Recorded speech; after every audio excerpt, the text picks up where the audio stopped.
Y'all ready? Please do me a favor, hit that like button for me. That'll be amazing. A lot of people have asked me, why does this matter? It's drama between media companies. And I think the questions being asked right now could determine the shape of independent, alternative, anti-establishment, and corporate media in general moving forward. Is it going to more take the shape of the traditional Hollywood system, but with better views, or is it going to be a new system that makes sure the individuals are empowered and can maintain themselves through the issues of censorship and run their own companies after any contracts change? There's a lot of questions here, more than just that. I should have done it beforehand. I'm an idiot. This is about to be good. Yeah, man. Kellen can do it from his end. The new studio has the modules where you can control, but we're. I also got these armrests. I'm like hitting the table, so if I look like an idiot, it's probably. You can lower the seat. How do I do it? On the right side, there's a lever. Yeah, it's the front lever of the two. Oh, there you go. Now everyone's gonna think I'm super tiny. Yeah, now you're short. I'll adjust your camera. But and also you brought your CEO, Gerald. Gerald Morgan. Yeah, now officially just became CEO in the last couple of weeks there. We'll have to adjust these cameras. So Serge missed his flight. I guess is that what happened? Yeah, sounds like it. So we're completely just Luke. There you go. All right, there we go. Ian will get it. I just split the difference. Is that okay? I just kind of went up. I don't think you need to adjust it. No, he needs to turn it to the side. Oh, okay. There we go. Well, thanks for having. It's almost like one of those things where it's like when Santa met the M&Ms. Yeah. Seeing you in person. I was like, Well, they got rid of the M&Ms. He does exist. Oh, right, but they're gone. No, They're gone, they have a yeah. lesbian M&M. No, they got rid of it. It's Maya did they? Rudolph now. Just now. Oh, okay, we're going to talk about that, I suppose. But, ladies and gentlemen, before we get It would make started. sense if she's a lesbian M&M that she was so fat. Did he say the lesbian M&M? The lesbian M&M. But I got Dollar store duct fancy, tape. the fancy airline duct tape. I'll take it. Reflective. Yeah. All right, let's Kroger brand duct tape.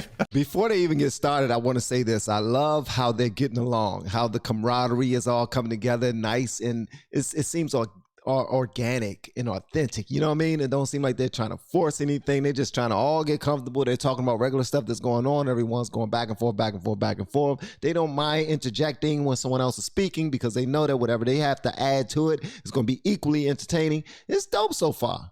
Let's jump. Wait. Go ahead. Let's jump into this first story. We have this stopbigcon.com. Yeah. Louder with Crowder, Stop Big Con, Stay in Mug Club, or join a new. Enter your email below. So let's get started and talk about from the beginning. You, most people are familiar with the story. Yeah. I want to make sure as we get this started, I want to make sure there's important contextual understanding. People have asked why it's so important that, and why is everybody interested in this story? Why have we talked about it so much? First, I will say, well, I'm biased. We're hanging out with Steven Crowder and Gerald, of course, to talk about all this. The business side more. I don't really take care of the finances as much. But what's the story here? What's the story? All right, before Tim Pool, before they move forward, I just want to say, man, I'm extremely impressed by all that Tim Pool has been able to do business-wise. My God, brother, keep going. You're doing an excellent job. Everything looks amazing. Keep going, man. I'm learning. I'm watching and I'm learning. Did I say I'm learning? Did I say I'm watching? Well, I'm doing both. Oh, well, first off, let me set something up off the bat. I want to make sure that everyone here knows, like, I know that you guys have made very clear that you're monetized on YouTube because you believe that you can fight against big tech by sort of operating to some degree within the rules, but you've been very transparent about it. And so I don't want you to think that that is at all the same as what I have a problem with. And I mean, we can go back to a few things. Look, it really comes down to what's right. It really comes down to what the truth is. And this is something that's been a long time coming. Gerald actually came on as CEO because we're being batted around so long. This is years and years in the making. I get the point with corporate media.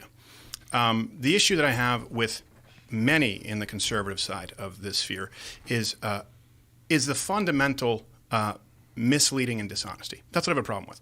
And you see that here as this story took place. Kind of it started right where we released this video. We didn't, and it was just by design, didn't name names because there could be a litany of contracts that are similar to this. A lot of them are often verbal offers. We mentioned it could have been Fox News for all anyone knew, and they're the corporate monolith. There's about 4 or 5. I would say we have 4 or 5 offers, and then there are other investors who come into the space who just want to dump in a whole bunch of money. Daily Wire here outed themselves. Hey, if you're a content creator or if you're even thinking about cutting on that daggone camera and posting to IG, TikTok, YouTube, Facebook, I want y'all to understand something. These gentlemen that are on the screen, they started out like that. And look at how big they are right now, discussing $50 million contracts, running huge companies. by simply cutting on their camera and doing their thing. Don't question yourself too much is all I'm saying. I'm not trying to talk anybody into being a content creator, but if that is something that you're thinking about, maybe you're thinking about it for a reason. Just consider that. Maybe don't do it just because somebody else is doing it. I'm just saying, if you've ever had that thought of having your own podcast and whatnot, I want you to look into your future. These guys right here are extremely successful. I'm talking about getting NBA superstar money, okay?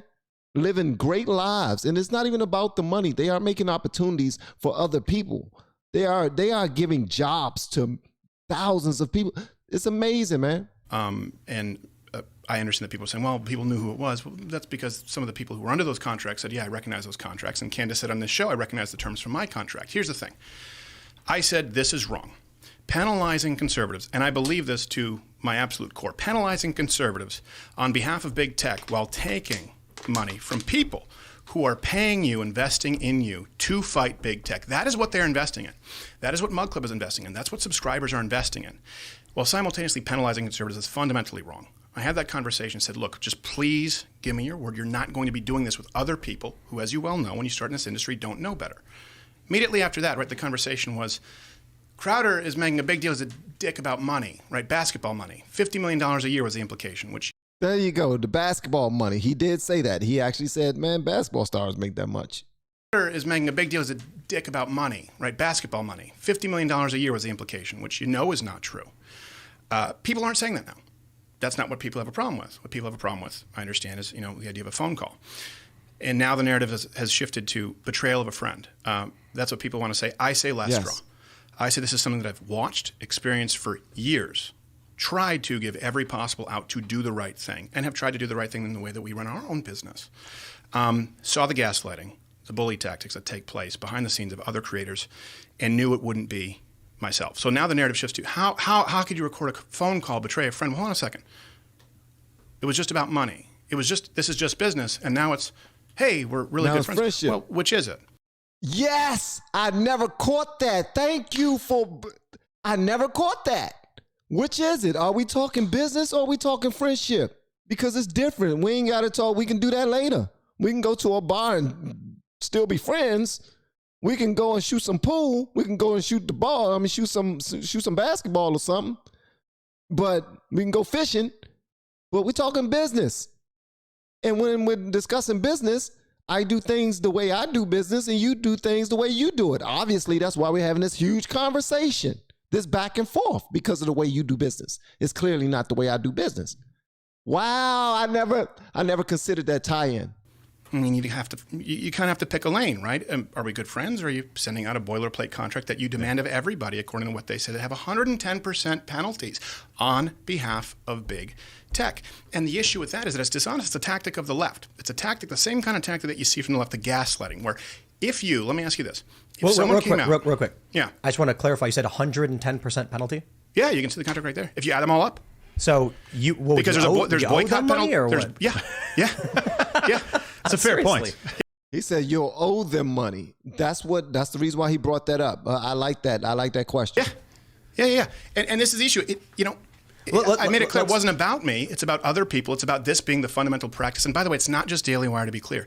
This happens in this incestuous sphere across the board. What would you do? This is my question. Real quick, let me ask. My concern is, if people aren't familiar with the total context, you leave the Blaze, or in the process of, you're fielding offers. Mm-hmm. You receive a contract. A term sheet, not a contract. Yes, which people are semantically a predecessor to a contract, but which is basically the terms they're offering for a contract. Right. Some people have argued, but the point is, they basically said you will be penalized 25% if you get a strike. No, if you're demonetized. If you're demonetized. Then another 20% if there's a strike. Then another 20%, I don't remember the numbers for Facebook, for Spotify, but there's also another penalty if your sponsors get boycotted. There's also another penalty if you don't agree to 10%, if you deny 10% of the sponsors, which is probably like you, we probably accept 1 out of 5 sponsors. But let me just kind of go through this timeline really quickly. Go ahead. For people who are trying to understand what's going on, it's basically the contract you received specifically outlined term YouTube. Term sheet. The term sheet you received. I don't know if it matters. Said YouTube. You don't put something in a term sheet that you don't want in a contract. Right. Nope. It said YouTube, Apple, Spotify, and Facebook. Yeah. Specifically, if these big tech companies are upset with you, we dock your pay. Yes.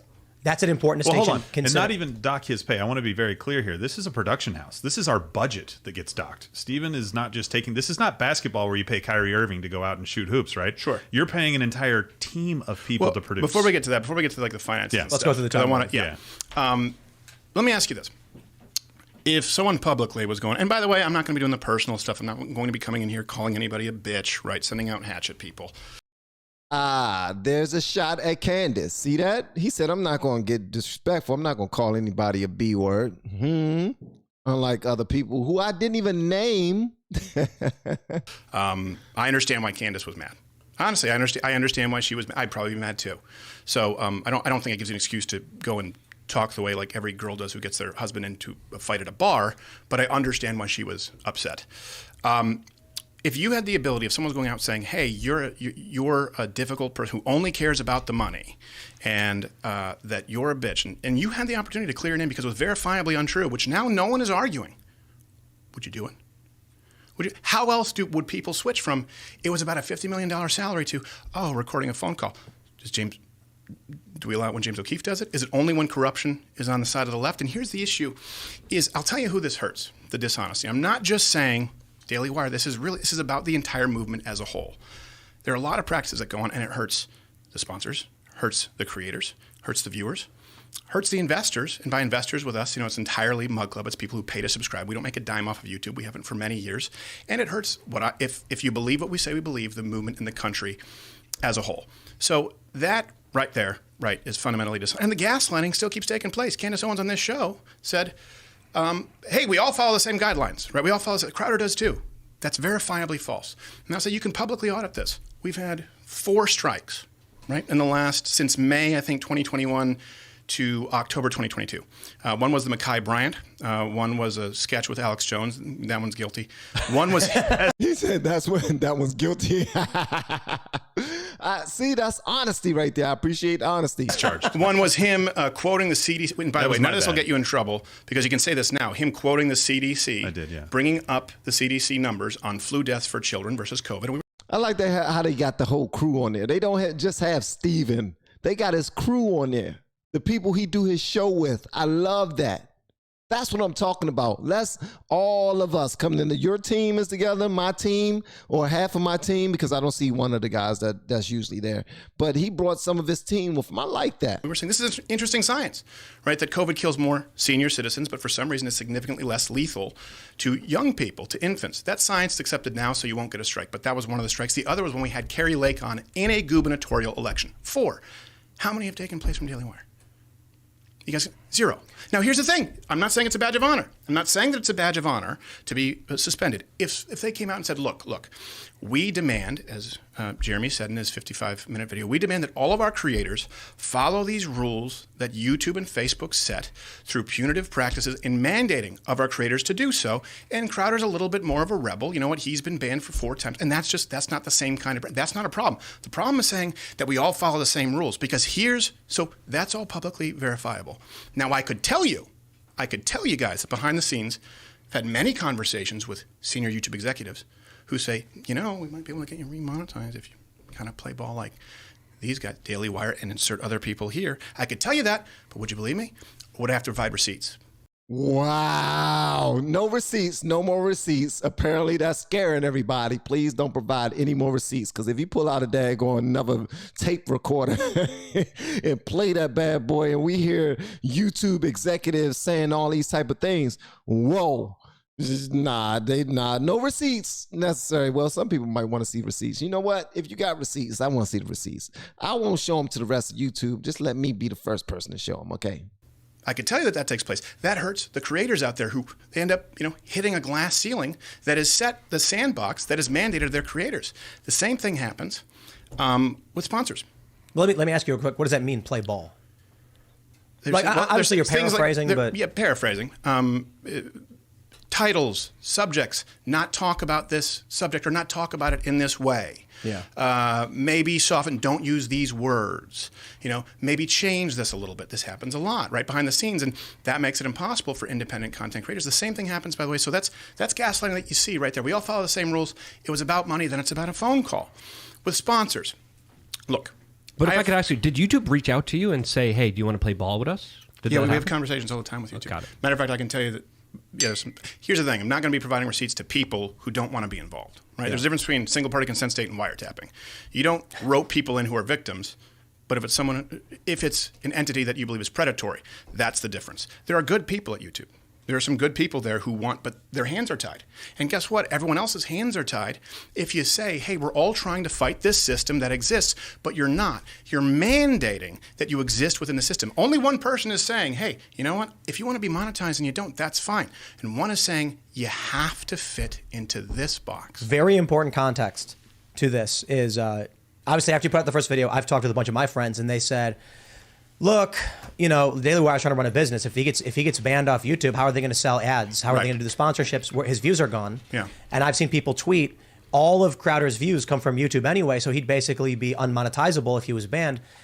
And then I point out, first of all, that's just categorically false. Yeah, it's not true. Because Rumble exists. And Ben streamed there for the first time today. And this is an important context. The contract you were offered says Facebook, Apple, I said YouTube, Apple, Facebook, Spotify, but it didn't mention any of your views from any other platforms. And there's Google Podcasts. They get views. I know the numbers. Obviously, it's not the same as Apple, but it's interesting to me that for a lot of people, like Dan Bongino, for instance, had more subscribers on Rumble than YouTube. Yeah, it's interesting then that their attitude is, if you're banned from YouTube, it's a 20% fee reduction, which you mentioned includes your staff 25. Salary. 25. And then 25 for and then another 20. It's 45. In other words, for us, right off the bat. And this is the thing. I said, like, is this an accident? Like, in other words, okay, we're good. Yeah, I thought it was going to be 25% right off the bat, but apparently for him, he's saying it'll be 45, and that just don't make sense. That's the same thing I was saying in the Candace Owens video and in the Jeremy Boring video. That business-wise, this just did not make sense for Steven to go that way. It didn't make sense. But let me just. But hold on a second. Does anyone here have a problem? Do you not believe me when I say we haven't been monetized on YouTube for 3 years? You all know that, right? Of course. Literally, and we're not that close. 0 days, or did you have?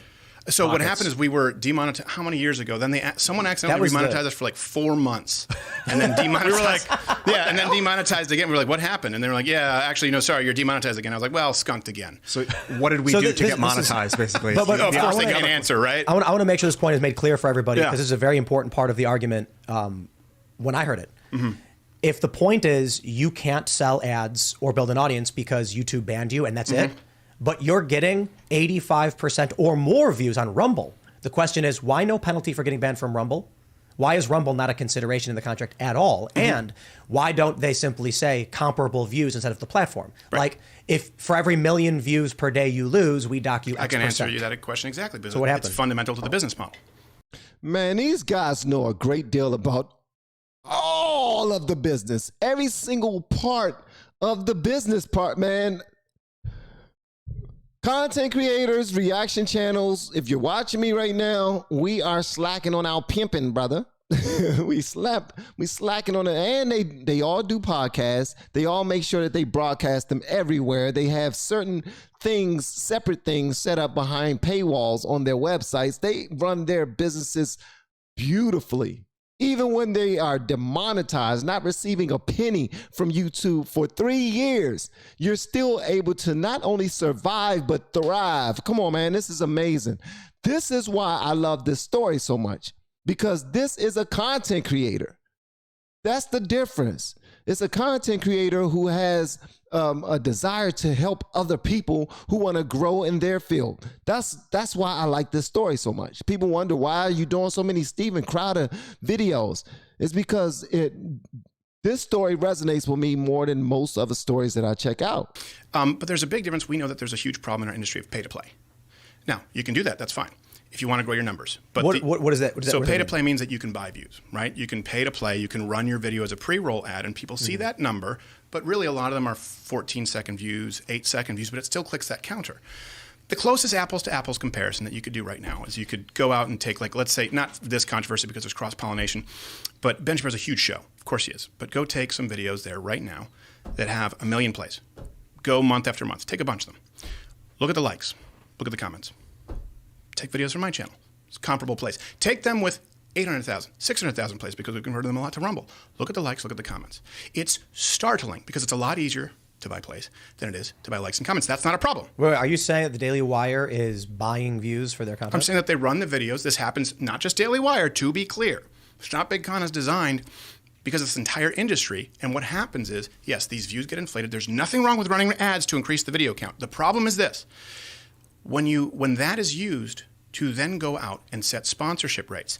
And then this is what happens with creators. When you sit down with sponsors, and these are hard-earned dollars, right? A lot of them are mid-sized companies. You run them on this show and they say, yeah, but you know what?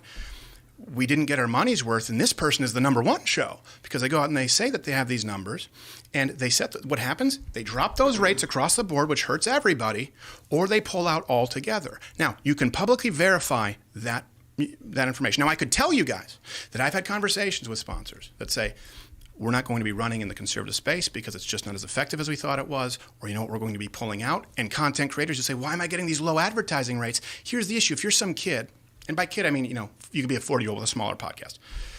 Yeah, I'm glad you said that, because you keep on saying some kid. Every single time you talk about it, and I'll be like, God damn, he only talking about the youngins that got, you know, podcasts or social media platforms, but he's actually talking about the little people, the people who just started at another time and they just have smaller numbers. Okay, continue. Let's say you get 250,000 plays. Not as big, but good numbers. Let's say you get 500,000 plays, right? Good numbers, but they're real.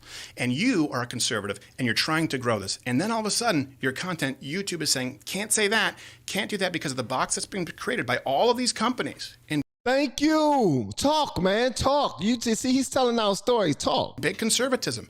And then you're trying to make it. Right? You're trying to make it something that is financially solvent, and you can't because sponsors no longer have faith in this side of the industry. Oh my. Okay, reason why this right here is so alarming to me is because content creators are actually starting to have these conversations. Why is my CPM dropping? Why is my RPM dropping? Like, it's almost not in half, but sometimes in half. And it's because advertisers are no longer excited about this lane anymore because of all that we can't say. Oh my gracious, Steven Crowder, brother, you are helping out so much. This is why I enjoy, man, let me shut up. Let me just be quiet, because this right here, wow. If I want to be able to communicate this to you without saying too much, but it's like I'm learning right now. I'm in school. Like on live TV, on live YouTube. That's what I am. I'm in school and I'm listening to people who have reached the pinnacle of what I'm trying to do. And they are explaining to me things that I didn't even know. It's crazy. That is something that hurts those creators. And this is something so the creators are hurt, the sponsors are hurt, the viewers are hurt because I just want to finish this one, and then any questions you have. The viewers are hurt because they feel isolated. They feel like their views are not represented, right? They go, hold on a second, I'm conservative. Why are none of the top people saying whatever it is? X, Y, Z. And the investors are hurt. And I don't mean billionaires. In our case, it's people who invest. When they sign up for Mug Club, they are paying us because they say, we know that you're demonetized. We know that you don't run nearly as many sponsors. You're very selective. And we think we are giving you our dollar in faith because we think that you are fighting for us. Imagine, let me give you one final parallel world there. Imagine if we left the blaze, okay? And this, again, the issue is that everyone is demanded to sign these exact same contracts. That's what they said. They've been very, very clear about that. It's just business. Imagine if Mug Club leaves the blaze. And let's say we come back 2-3 months, okay? And we come back, and all of a sudden, I don't talk about vaccines in the way that I used to. All of a sudden, I don't talk about election integrity like I used to. All of a sudden, I don't host Carrie Lake in the same way that I used to, or host her at all. And all of a sudden, all the parodies, the sketches, the sweeping epic, like a parody of Saving Private Ryan, or There Will Be Blood, or Schindler's List, whatever it is, you don't see any, change my mind, you don't see any of those anymore, but you see 4 or 5 live reads. I'd be the definition of a sellout. And I would be selling out the people who paid for something different. Only one group of people here is saying, you have to fit into this box. I'm saying, you got to let some people let the freak flag fly. I don't care if you want to be monetized or not. Don't lock people and punish them on behalf of big tech when you claim that you are fighting them. And it is everywhere. You know, some of you may have your favorite reactors that you go to their channel all the time and you watch their videos and you just enjoy their stuff. They're nice personalities. Their commentary is either funny or something that's either ridiculous enough for you to be entertained enough to come back over and over and over again, or whatever the case may be. They might just be beautiful or they might just be handsome. It could be anything.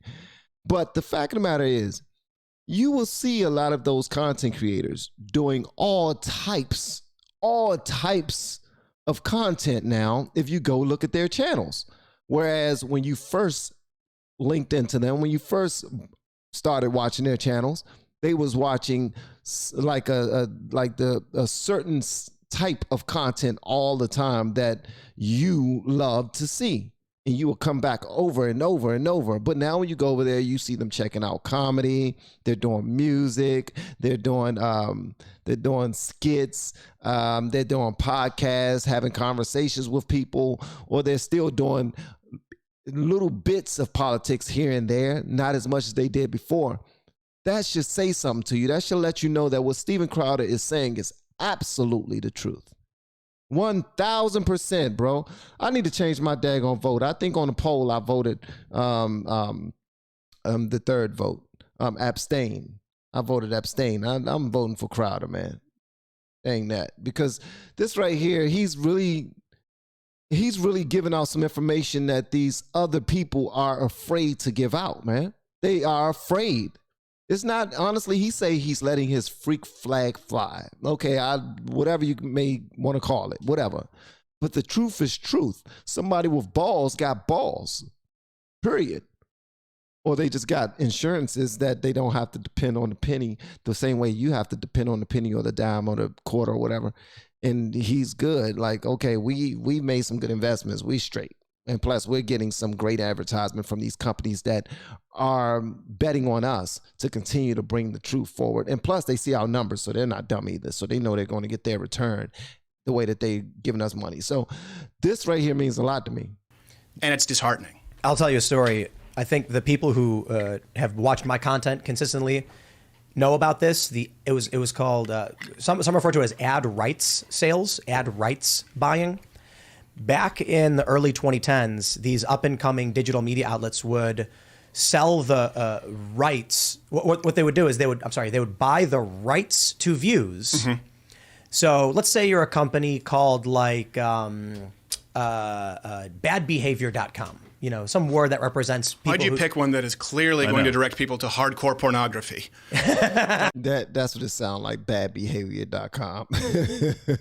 Yeah. All right, let's just say goodbehavior.com. Skittles and Rainbows website. Okay, that's another one that you don't want to go to, Skittles and Rainbows. I mean, seriously, nope. I'd rather go to badbehavior.com than to go to Skittles and Rainbows. I'm just saying, that's just me. Not that anything's wrong with you if you want to go to Skittles and Rainbows. Feel free. And same. Okay. Bodacious M&M's website. Right. Let's say you're a big brand, and you get about 30 million views per month. Mm-hmm. That's not going to cut it. You can sell a premium idea. There would be these low-tier websites. You've seen them before. You'll see an ad, and it'll say, "Guess what this celebrity looks like now." You click it. Mm-hmm. And then it'll say, here's the celebrity throughout 25 years. And every photo has 50 ads. And you click next, and it loads a new page with 50 ads. What they're doing is harvesting views. Right. So then this website that nobody knows the name of, nobody visits, tricks you into collecting a view. They then sell the rights to those views to a premium network. The premium network then goes to advertisers and says, our network gets 200 million views per month. Right. And if you advertise with us, you are in that network. And in reality, you only get 30, but they bought the rights to those meanwhile, ads. there's some kids actually getting 10 million views, right? Wow, they bought the rights to other people's views. So now they can sell it as if they're receiving all them views. That is genius. Wow, I guess you got to have money to make money. It take money to make money is what I heard. I heard that before. Right? Meanwhile, there's some kid, and he doesn't get the same advertiser rates because he gets burned. And then those kids drop out. Does anyone ever wonder why the burnout rate is so high in this industry? There are so many good people. I mean, you can go back to when I was on PJTV in 2009. People who I worked with, good, solid people who, by the way, had skin in the game, who had a lot to lose. And you'll never hear from them again because they just go, I'm out. I'm out. They get disenfranchised. They get disenchanted. And that's the issue. Look, it doesn't affect me. I'll be fine either way. But we've always talked about building a bench, and I've always talked about wanting to be able to pass the torch. It's not possible to do this way. And by the way you know this is true is right now I have said I don't want to do this. Again, I've been thinking about this for a long time, trying to work behind the scenes, trying to work within the system until I realized there's just no interest in doing it that way. And then you say, okay, is our move, this is why we lose. Conservatives wonder, what the hell, with the midterms, what the hell happened? Why do you think? Why do you think people like Lindsey Graham, like Mitch McConnell, nothing personal against them, why do you think that there are people out there and you go, how do they not get voted out? Why do you think these are our decisions for speaker? These are our choices. Why do you think you constantly lose? Because the people who really do want to be the vanguard at the cutting edge, they burn out and they leave because they can't compete against it.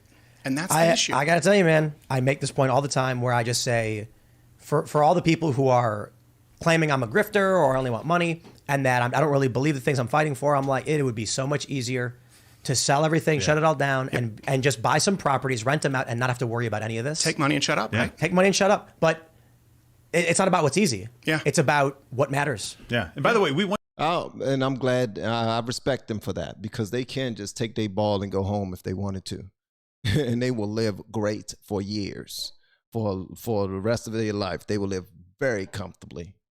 So yeah, they could do that, but there's a mission in their heart. They understand what's going on in the world, and they understand all the people that depend on them, their voice.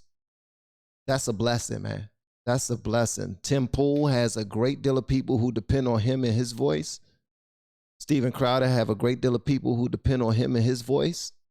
Because they both bring their own thing to the table, their own separate thing to the table, which is absolutely phenomenal. Man, bless these young guys, man. I don't know how old they are, but I know they're younger than me. Bless them, man. They're doing their thing. That's amazing, bro. I want you guys to make money. We want every conservative in this space to run a profitable business. That's what I run. I own a wine started business. Manuka honey back there. Yeah. We want people to make as got the much good money stuff. as humanly possible, but do it honestly. And just be honest with people about how you're going to spend that money as well. Well, there's the issue problem. too. Again, when you're talking about honesty, is it just friends or is it just business? You kind of have to pick one. Is it a lash out or is it premeditated? You kind of have to pick one. Look, Let's yeah, go ahead. I do want to talk about the friend versus business thing, but I do want to first jump into a segment where we can talk about $50 million. You're right, best auntie ever. He never even stopped after he was demonetized for years. So that he couldn't have been in for the money. The big narrative that we were hearing about your Well, argument. it's not anymore, right? They changed it to the Right. phone call. That Now was the it's- initial narrative, which was a lie. That's a tactic of the left. So Gaslight. let's do the context here. Yeah. You put out a video. You mentioned, look at these fees.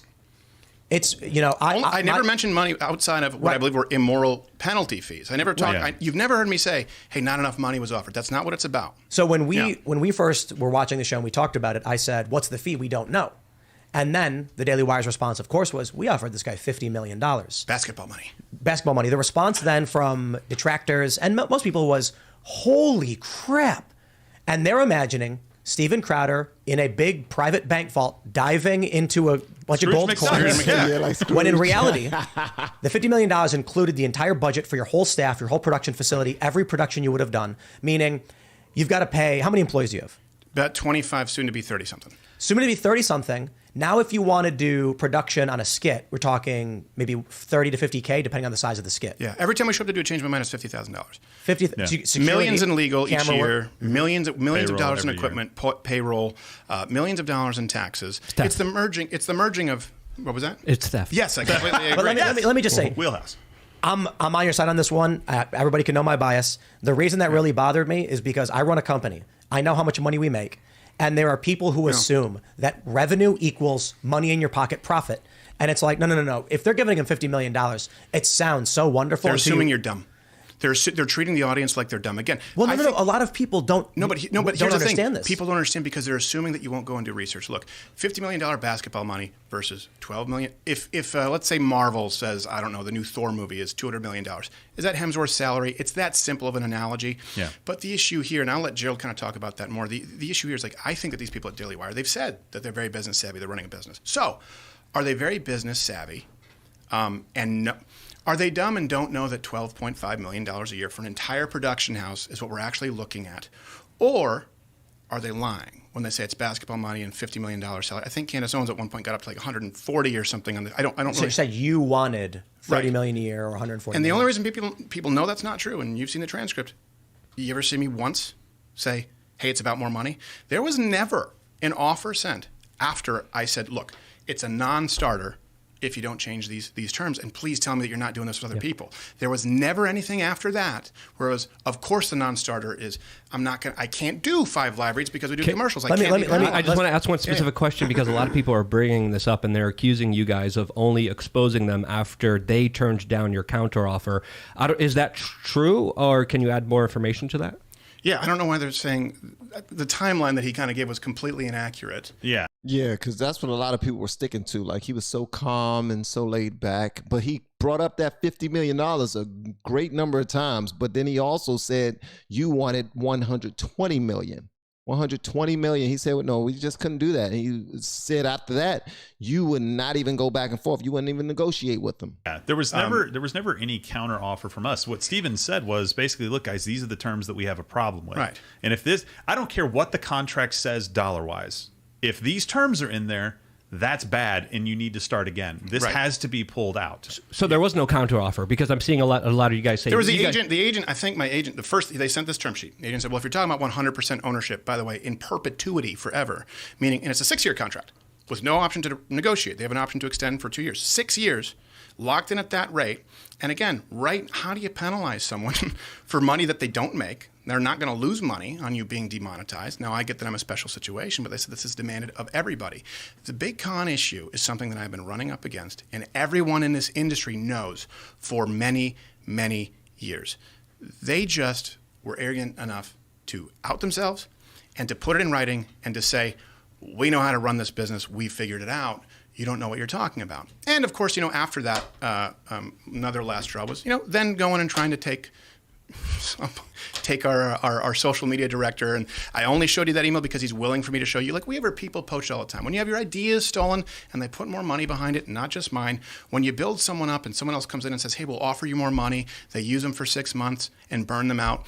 I'm sure that's an accident. I'm sure the people at the top of Daily Wire didn't know when they reached out to someone who was not looking for a job, who loudly and proudly advertises himself as social media director for Louder with Crowder. But I could tell you that on that phone call, they said, we have an entire social media department. Right? I said, I have one guy, Gary, and he's awesome. A few days later. Few days later, they hit up his guy. That is dirty. That is dirty. How come I didn't hear that in any one of the videos? None of them. How come they left that out? That's something I would like to see, man, because that's disingenuous AF. Like, if this is what y'all are about, man, talk about it. Y'all are simply saying, look, this means war. I told y'all. I knew I smelled that from Jeremy Boring. When he was talking, I was like, man, this is about he feels like he's in a bigger position than Steven Crowder, and Steven Crowder should have been kissing the boot that he walks on for simply offering him anything. He said, we supposed to go back and forth. Come on, I run a corporation, a big corporation. You've never run anything like that before. You've always been small time. You need this. So take it.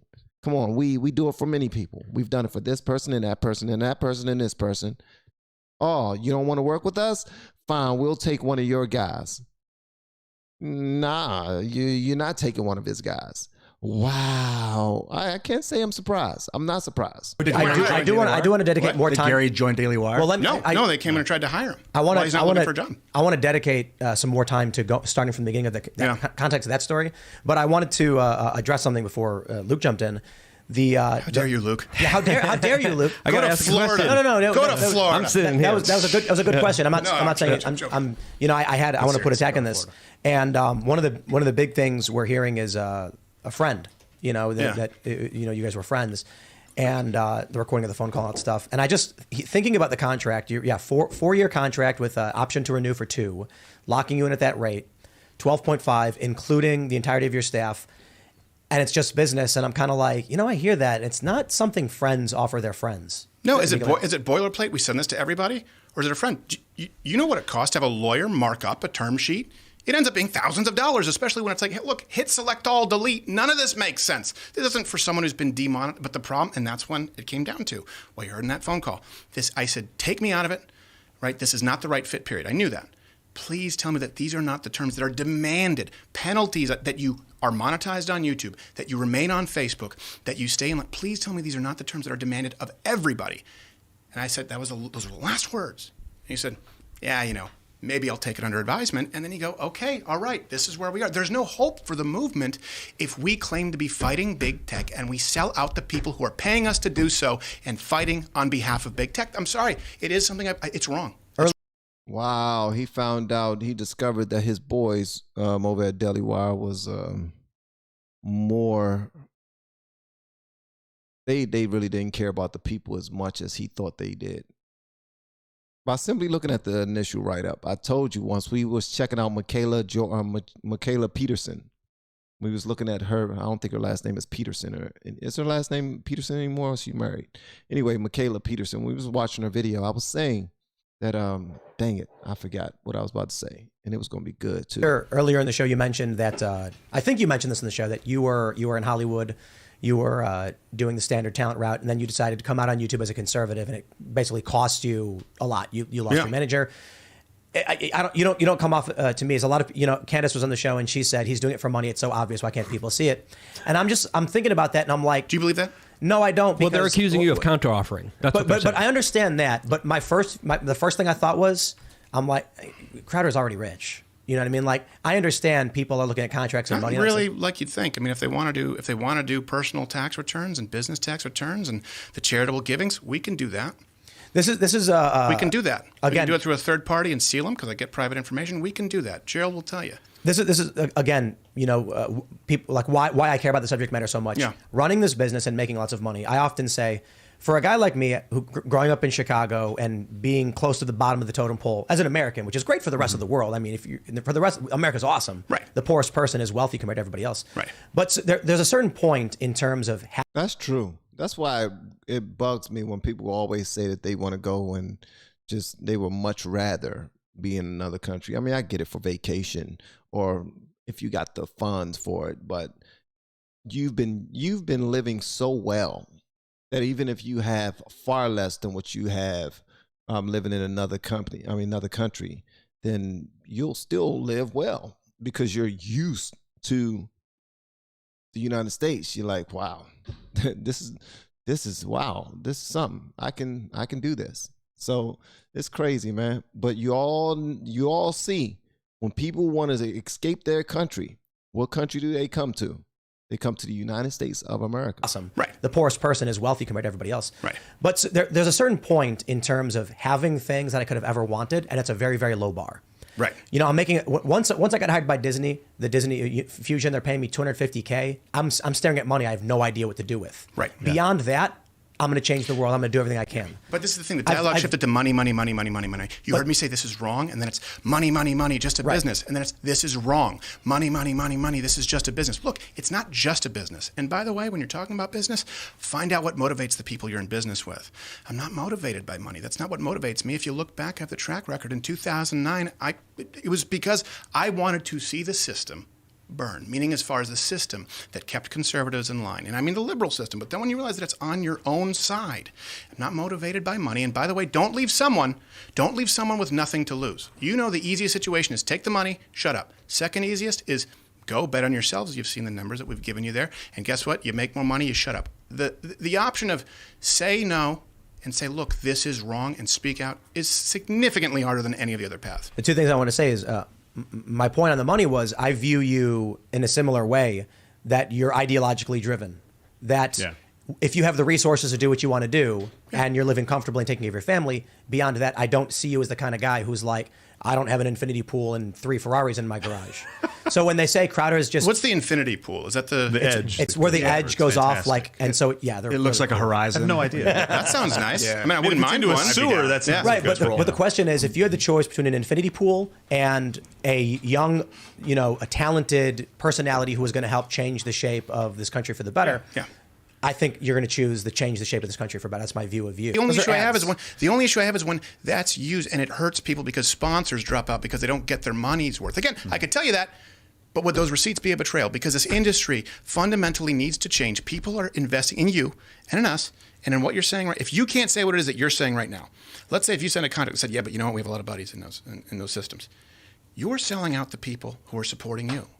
I'm not saying that I have all the answers, but the first answer, and I've said, we won't talk about this again. If someone takes a pledge alongside me, anyone in BigCon, just the only thing that I ask is that you do not punish conservative content creators on behalf of big tech. That's it. Start with that. Let's start with that before we. Thank you. He's talking about me and other creators that are out here, man, that are getting our stuff sliced in half because y'all are scared to talk about certain type of things, man. Get to everything else, right? So a lot of times people want the entire solution. Just start with that. You won't be penalized 25% if you're demonetized on YouTube by the people who are supposed to be fighting for you. Now let's address the argument there. Yeah. The argument they've made is why should we be the ones to lose money if you're removed from the platform and not making money? And that sounds really great, right? It's a partnership. That's what they were talking about. They were trying to pick like a partnership and put it into contract form, or at least in this, like a term sheet, right? Well, what it didn't take into account, honestly, is what if Steven, okay, it's $12.5 million. What if he's making them 30?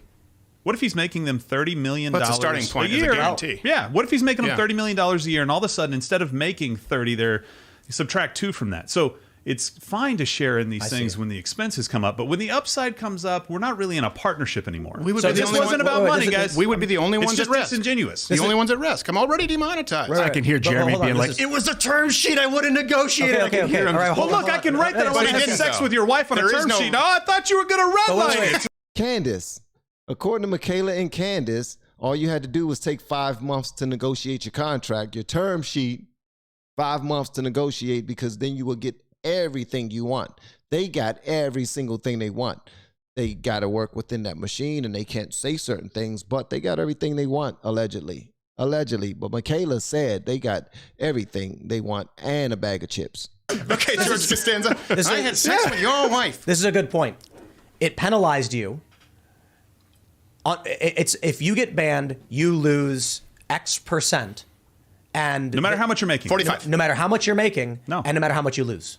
Yeah. If you lose $0, they penalize you. And the penalties add up to 110%. And they said in their own video, this is demanded of all creators, right? Does anyone disagree that that's what was said? This is what everyone signs. Now here's the issue with that. Again, you don't put it in if you don't want that. The counterpoint, Candace said, is she negotiated. She hired a lawyer. Yeah. Steven Crowder has the resources to hire a lawyer and redline this. Sure. She put on her. I thought we were good friends. I figured out why Candace was so pissed last week when she came in. Yeah. I figured it out. I'll tell you about it in a second. I want to let's talk about the friends thing. This is actually a really good point. You recorded co-CEO of Daily Wire, Jeremy Boring, on a phone call. Yep. He says, "I thought we were friends." Yep. A lot of people have said, "Wow, that was a messed up thing to do." It sounds like what you're saying in the context we were just talking. They sent you a business contract that was very bad, that penalized you 110% if all fees are applied, more money than they would actually pay you. And it didn't take into consideration if you made them more money. It didn't take into consideration how much money you made them. It didn't take into consideration if you were banned from Facebook, but Facebook generated no revenue. They still penalized you. That's part of it. So here's what I'm hearing. Here's what I'm thinking.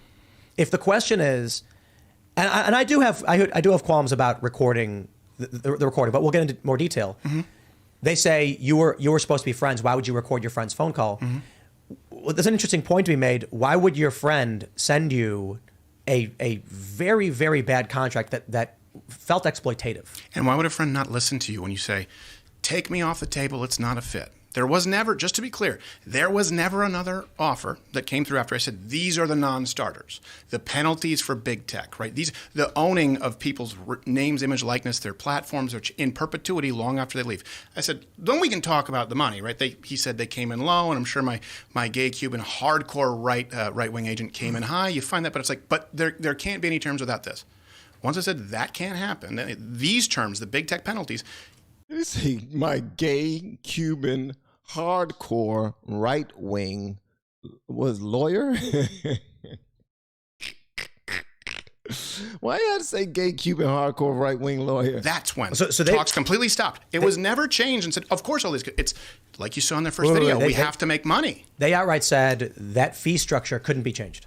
Yeah, there was never another offer after that. I said, look, this is the sticking point. You have to get rid of all of these. Change it. And also, you have to. We can't do this. I'd love to sit as from one business owner to another. You don't have to do it this way, right? A good example is, look, I feel vulgar talking about numbers. Election night. Okay, election night. We had been suspended for having Carrie Lake on. The entire Daily Wire cast on YouTube, less than a quarter of the viewers that we had on Rumble. When we crossed streams, their viewership went up 40,000 people. That's proof of product that, hey, look, proof of concept. You can do it off of YouTube. You don't have to. Right. I think you use the platform as long as you can, but you need to start building alternatives. It is fundamental to the business model on the right to not change that. And I'll just point out that we have about 120,000 more live viewers than we average with you being here. So there's something to be said for I think that. Daily Wire's got some creative, like a lot of opportunity on their website. Because like if all your back catalog was on Daily Wire at no cost to anybody, and they could go into Daily Wire, log in, and then I spend 99 cents on a Crowder video, and then that money gets split between you guys. Like there's a lot of technical Well, they're already going to be doing possibilities. over 300,000 Mug Clip subscribers day one, right? Now, the issue here is let's take me out of it. Let's say you're starting your own thing, right? You're trying to come up in this movement. And the terms are being set by people on your side behind the scenes where this is the ball that you have to play. I said to Jimmy, take me out of it. It's not the right fit, which I thought, if I don't have a dog in this fight anymore, it won't fall on deaf ears when I say, hey, it's about the next kid. This can't work. We can't have a movement. We can't sell our people out. And that's how I view it. Maybe you don't. They said, this is just a business. These are the terms. But there are alternatives. You don't have to be dependent on YouTube or Facebook. And you certainly shouldn't make it fundamental to your business model when you're telling people that you're fighting them. This has been going on for years. Here's my and not view. just Daily Wire, to be clear. Not just Daily Wire. Pick a name in the movement. Most likely, yes. Wow. You about to pick a name in the movement outside of Daily Wire. This right here is going to bring other people to the table and making videos about Steven Crowder, letting them know, you're not talking about me. We're not doing this. Look at our contracts. They're perfect. They're amazing. You should have worked for us rather than even considering DW because they got you all salty and now you throwing shots at us for some reason. I talked with them. We had a meeting. I sat down with Jeremy, with a few of the other guys, but mostly with Jeremy. Jeremy came on the show. Mm-hmm. Afterwards, he said, hey, if there's anything you ever need, let us know. Thanks for having me on. And I was like, I'll hit you up sometime. We talked about doing Nashville Week because we wanted to try out our new mobile studio. Then while we're in the process of setting this up, I said, well, let's talk. I mean, is there a way we can maximize the effectiveness of our operations? You guys are way bigger than us. Of course. But of course, there could be an opportunity that we don't understand that you do. And so we started talking about a variety of different things. Yeah. Ultimately, it came to potential terms. It came to requirements. Of all the businesses I've ever negotiated with, the most real, in my opinion, was with Jeremy. It was like I was talking to an actual human being who knew what he meant, who explained the pitfalls, the pros and cons. Look, if we do a deal like this, you're right, it's going to suck because of that reason. That's true. What do you think? And I said, I don't know if that's going to work for us. The joke is, I actually said, what if I want to put up a billboard that says Liz Cheney's a fat pig? And he was like, that's not us. Like, we're not.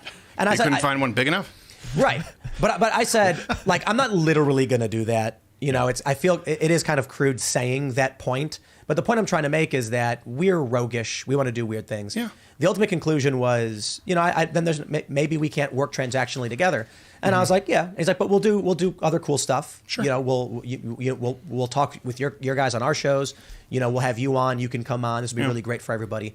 And so my view was like, I agree with you on the contract stuff. But why did it really fall apart? Why did it completely fall apart? Like the deal with the. In other words, what you're saying is they were saying you need to be in this box because it's not about the billboard. Let's be honest. It's not just about the billboard. If you're the billboard was the box. It was like if I wanted to do something that was aggressive and more shocking, the billboard is that point. Yeah. I don't want to put up a billboard calling Liz Cheney a fat pig. Can I ask you something? Yeah. Did they do the thing where they said we tried to look at outside capital for you for the first time? We couldn't make it work. They didn't do that. They didn't do that. I don't want to. I don't want to give up too much of the details of the conversation we had. Of course. But I basically said, let's just say I made a big ask of the biggest asks. That if what you're saying, it has to be this way, then I have a very, very big ask. And they were like, yeah, that's expensive. I don't know if we can do that. And I was like, look, ultimately what it comes down to is, for those that understand tabletop RPGs, they play Paladin, I play Rogue. Someone commented in Super Chat. I don't understand the reference. But I'll explain right now. Do you not? Someone Super Chatted, they're trying to be rebels within the box. They're warriors of God. That's a paladin. Basically, think of a stoic monk, a knight following the rules, holding his sword, saying, look, the rules are as such. We will do right to the best of our abilities. Whereas we here at Timcast are like a bunch of crackpots in the bandits' forest, being like, we're going to do what we want to do when we That's feel like the doing Lost it. Boys out here. It's a skate park, and it's like a bunch of mopeds, and I thought you were going to throw a basketball in my face, ask me to play. I wanted to yell a bangering. I did bring you to the basketball court. You did? Yeah, I made the VIP up the half pipe. Yeah, I would agree with you. Here's the problem. When you have a few, because it's, again, this is not about the Daily Wire. There are a few key companies that control what is permissible in this movement. And these few key companies are saying, this is the only way. I'm saying there could be many ways. It would be one thing if we're saying, hey, maybe this way, maybe this other way. But now this sort of reeks of, why don't you go and create your own YouTube? Why don't you go and create your own? Find billionaire investors to give you seed money. Yep. Well, how do you do that when then, this happens a lot, ideas are stolen, and then millions pumped behind it to promote it as though it seems original, and then they steal your talent, who you foster. You've probably had this happen. Oh, yeah, that happens all the time. That happens all the time when people steal your ideas. Oh, yeah. Oh, yeah. I know of some things when it comes to that there. Yes, sir. I've had it happen with dozens of people. The picture I sent you of people working at our company, there's at least 4 or 5 there who worked for me. They were young. Other big networks in this space came in, offered them a bunch of money. I said, look, I'm not going to keep you. I give you a letter of recommendation. After 6 months, they come back. So I wanted to address what you were just saying about these companies playing by the rules. I definitely believe that there's that DW's approach and Crowder's approach is necessary. They both have their own lanes, and they both can get into doors that others cannot. So there you have it. I mean, I don't say one above the other. I do see their effectiveness in their own lanes, but I don't believe that this was only about the money for Steven Crowder now. I don't. It could be, but I don't believe it. I just don't believe that now. I don't believe it's all about the money for Daily Wire either. I just think that Daily Wire are leaning on the side of caution in order to grow and keep their business moving as smoothly as it's going, and still be able to take in all of the revenue that they possibly can, because that's the whole goal of running a business. But they are also trying to help the people with the message that they put out there. So yeah, they are both doing that thing in a good way. I respect both. That's completely my experience with a lot of these different companies, is that big tech is clearly infiltrated by, I mean, you look, Alan Bakari, I think it was, got his hands on that Google video where they were crying that Trump won. Mm-hmm. This is Google. I love this. On my Wikipedia, it says Tim Pool, maintains that there's a bias in big tech against conservatives or whatever. Sure. And I'm like, no, I don't. I read a Gizmodo article from 2016 that said Facebook was suspending conservative news outlets. I was in there. Yeah. That's how I met my half-Asian lawyer, Bill Richmond. He read the article, and he was like, yeah, it's like the Chris Kyle Foundation, Ted Cruz for president, and you need some representation. I was like, they act like it was a smear against me, that I was pushing conspiracy theories when I was literally reading the left news sources. Right. So anyway. And Luke saying, told you. They set these terms, these big tech companies. And then what happens is the leftist organizations clearly say the stupidest and craziest things. ChatGPT, the AI bot? Mm-hmm. It was, I think, Jack Posobiec who asked it, or he tweeted this out.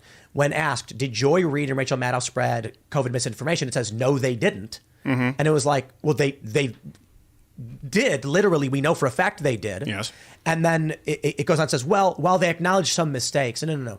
The whole machine is skewed in that direction. What happens then is big tech company, I shouldn't say big tech, I'm sorry. Many of these big conservative outlets, I shouldn't even say necessarily conservative outlets, but many of these companies are just like, we're going to set the parameters right here because we're going to be within the box. We're going to be rebels in the box. This is the problem, and I'm finding why I think Candace was pissed too, is that when we refer to companies doing thing, and what happens is the company is a hologram. It doesn't have any availability or any ability to do anything.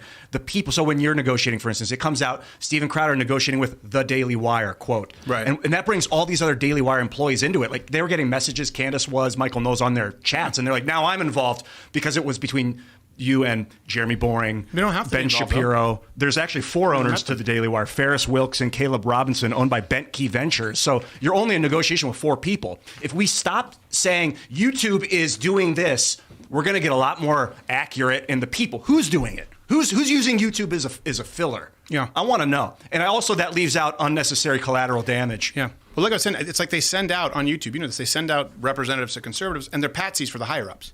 But when you get coming back to you time and time again, you know, if you did what company X. The guy with the long hair is so damn cool. I just want to say that. He seemed like a cool brother. For example, we had a character like we did for a long time. Trenny Bain was a character that we did. It was Bain Dark Knight series, and the whole idea was an uprising, you know, Arkham Asylum against YouTube. They said you can't do that anymore. There was one where they said you can't sell off-site the socialism shirt that we had, which wasn't even on YouTube. The socialism was for fig shirt. You know, want to know the funny story about that? I've never seen John laugh so hard. Was we started selling on the website because it's socialism is for figs. It's a play on words. You may not like it, but people also need to know Che Guevara executed gays, right? This is a guy, when you wear a Che Guevara shirt, you're wearing a Hitler who was less successful in being charismatic and duping people. Not saying Hitler was successful. I'm saying he was a genocidal maniac. So, of course, we're mocking him. YouTube says, well, you can't do that. That shirt is hate speech. It's off the platform. So what we ended up selling at the Crowder shop was a mystery box. And I get a call from one of the most senior executives at YouTube, and I go, what? They go, we know what's in the box. And I was like, I'm thinking someone in Silicon Valley is opening it like, and so we stopped selling. But that's something that's completely off the platform. But You can't sell that box anymore. We know it's in the box. Please take that box. point is, right, there needs to be someone standing up to these giant organizations. And when you say, like Jeremy said in his video, well, you know, we only met with Susan Wojcicki once, and we were really going in and defending Steve. I say, okay, hold on a second. Are you the biggest, most influential, fastest growing conservative network in the world, or did you spend time going in and fighting for the little guy and were completely ineffectual? You can't have both. One of those things is true. The inconsistencies are the issue here, and that's a tactic of the left. Here's, I fully expect them to come out and say, this is a lie, switch the narrative from the phone call, switch the narrative from the money, now that that's gone. Probably a hit list like the Vox Apocalypse, probably get personal. This is why people don't speak out. This is why good people don't run for office, and we shouldn't be doing that on the right. Bless you. Thank you. I want to pull up this story right here. Story. I want to look at this email that you've shown me. Yeah. I'm still looking at the dumbasses inside. I'm sorry, guys, for cursing, but I just think this is important to say. I'm looking at the dumbasses inside the comments, who are the only thing that they can comment is Crowder's just mad he didn't get his $120 million. He's just mad he didn't get $120 million. Let me tell y'all something. He's going to get to the $120 million much faster going at it alone than he would have if he was working with Daily Wire. Trust me on that one. Because this dude got certain things set up right now where he is going in he's going in the right direction. He's going to be fine. This ain't about no 120 mil, okay? It really isn't. But if people are taking that straight out the mouth of Jeremy and then everyone else that want to repeat after him, listen, Jeremy is a good dude. He's running the ship the way that he want to run it. He's doing a remarkable job. Like, you can still choose to side with Steven and not talk sugar honey iced tea about the Daily Wire, and you can choose to side with the Daily Wire and not talk sugar honey iced tea about Steven. At the end of the day, it's just seeing that they just was not a good fit, period. It's not about that $100 million. Yeah. The Daily Wire tried poaching one of your employees, and what would make this significant is if this happened after your negotiations. Yes, okay, so after you're talking... And it's not the first time that this has happened. But real quick.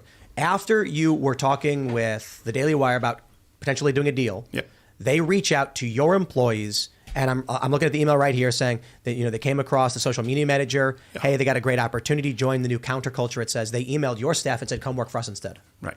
That does not sound like something a friend would do. No, and the only reason I'm showing you that is I'm not going to be showing receipts from third parties who are blameless victims, right?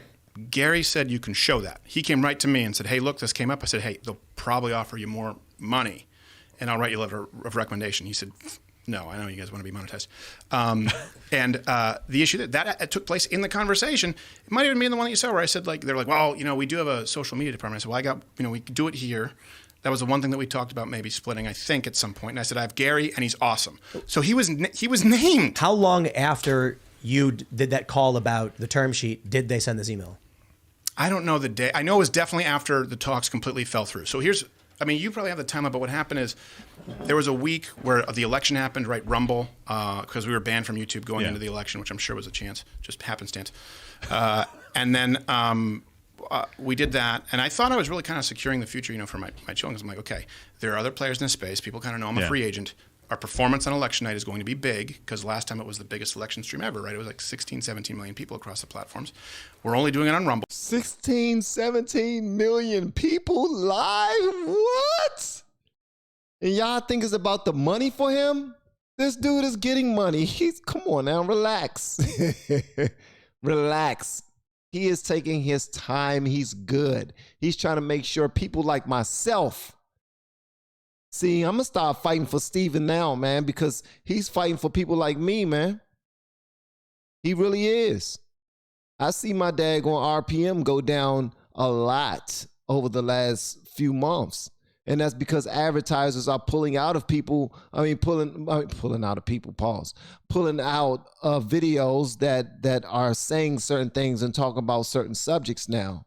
So, and that's when he see that, he's like, whoa. Wow. Daily Wire, you're not going to take up for those guys? What about them? They cannot have the same write-ups as everyone else. They can't. Not the big wigs like me and Jordan and Candace and Michael Knowles and Matt Walsh. They can't have the same setup as us. Like, it's got to be some type of way that you support them. He said, well, they're going to be making the slave wages, until they get famous.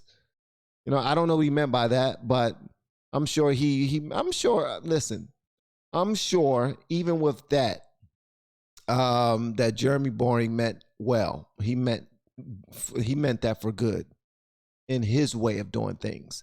You just have to follow their rules. That's it. But isn't that what it's like to work for any company? You got to follow their rules. So wanted to do that, and I was really nervous. Okay, it went well. Then I did 2 shows at the Ryman, the original Grand Ole Opry, in Nashville. And some Daily Wire people came out, and the shows went really well. I mean, if people need, eventually I'll release a special, but if people need to see the clips, standing O to both shows, and Dave was there and did fantastically well too. And you think, okay, you can't do any better. Ruben?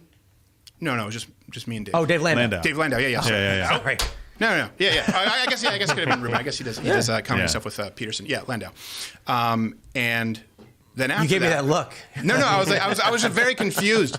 I thought that there were hallucinogens in here from because that's the first thing he asked me. He's like, "Have you ever taken hallucinogens?" Said it wasn't in there. Yes. Then after that, trusted you. So after that, we'd had those conversations about like this. These are the sticking points, right? And please, like, we got to figure out a better way to do this because it stifles the movement. After that, it was, we're not going to be. My bad. It's the way you said. I said slave wages. It's a wage slave, someone that, they got to work for their wages. They're just getting paid biweekly, the same thing, regardless of what it is. So, yeah, I got you 100%. They're not getting paid nothing and having to work the cotton fields. I get that. I got you. Be able to come to any kind of terms. And that was for sure after that conversation. I made one final plea. After that conversation. Final plea, and that called like, take me off the table. Promise me you won't do it to other people. And the question is, look, was your understanding when you invest money, when you subscribe, was your understanding that all conservative talent out there, nearly all, are penalized if they're demonetized? Was that your understanding? Was that your understanding that then they are penalized if they are suspended? Then they are penalized if they don't take as many lives? Was that your understanding when you were investing in people going out there and fighting for you? Because I know the feedback that I get at these live shows with thousands of people at every event. And it's not a hard-earned dollar that I take lightly. People feel powerless. They say there's only so much I can do. At least that guy can go out and fight for me. And I'd like it to be these guys and girls, not a guy. And for context, too, it's very important. These fees pertain to strikes and bannings on the major big tech platforms, irrespective of your viewership on the alternatives we're all trying to help. Or subscribership. Or subscribers or sponsors. And it's demonetization, too. That's here's an important picture that should be painted. A lot of people are saying, you know, Crowder, you recorded Jeremy. That's not what friends do. They're surprised by it. But here's what I'm seeing now. And, you know, putting myself in the middle of this. You're always in the middle of it, Of course, that's what I do, right? But look, you go to the Daily Wire. Phil, no, your term sheet. Okay. You go to the Daily Wire. They say, here's a term sheet. You go, whoa, this is crazy. Right. Hey, you can't do this. The Daily Wire then says, all of a sudden, not also, but a few months later, Crowder registers Stop Big Con. Then he calls and secretly records Jeremy. He was setting us up.